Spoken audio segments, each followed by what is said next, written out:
All right, so now we're just going the other way. Now we have to graph this equation. And we're just going to remember what the equation of the circle is, and that's going to tell us everything we need to know. So the general equation of the circle is x minus h squared plus y minus k squared equals r squared. And I feel like I need to point out that, like, remember this h and this k? Those are just like stand-ins. Those are just little variables.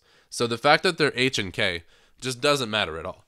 Those are just stand-ins for the center of the circle, because the center of the circle is h comma k. So now we have to say, what is everything? Well, look how it's easier to see with the y's, because you have y minus k, and then you have y minus 2. So that pretty obviously shows that the k value is 2.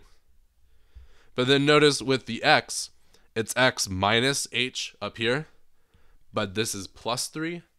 So that's actually just like on the last example. That really what's happening here is it's x minus negative 3.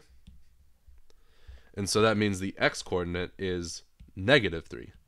And the reality of what you remember is like a lot of things in algebra, like you think back to transformations,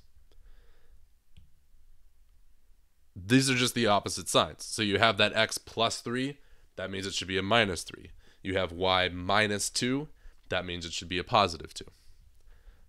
But anyway, now we have our center. We just need to know the radius. We see that it's r squared, so the radius is always just the square root of that number. So 4.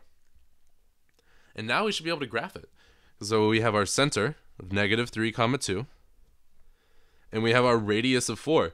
So just like we did on the last example, see how that means we can go 4 in every direction? And those will be like the boundary points of our circle. So now, let's see if I can do it with still hovering my hand. There we go. There's our circle. Try to make it a little perfect, getting it lined up. There we go.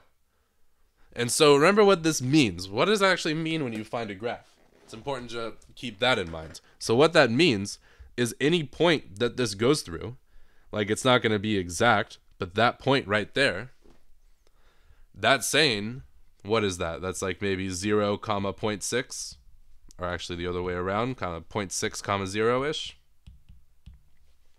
Remember what that means is that means when you plug those two numbers into the equation, it should work.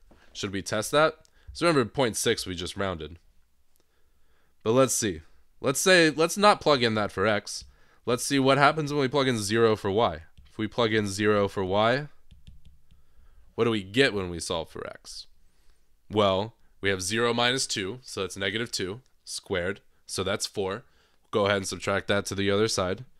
So we'll get that x plus 3 squared equals 12. And then we've just got to square root both sides and then subtract the 3.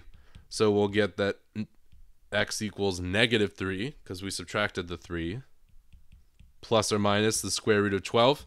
And since we're looking for the positive one and the one on the right, we really just want the plus version. And let's see, is that 0.6-ish at least?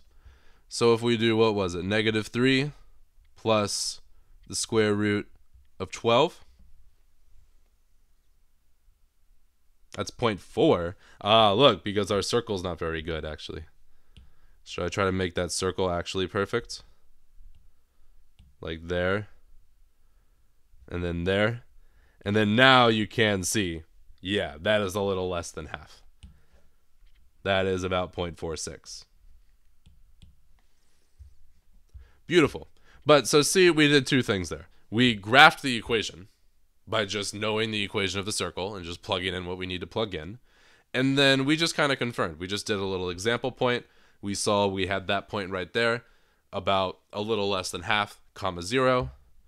And so we plugged in y equals 0, and we confirmed that that is roughly 0.46. And so that just goes to show, what does it mean to be on the circle? That means when you plug in those two values, your equation works. That's always what it means to be on a graph.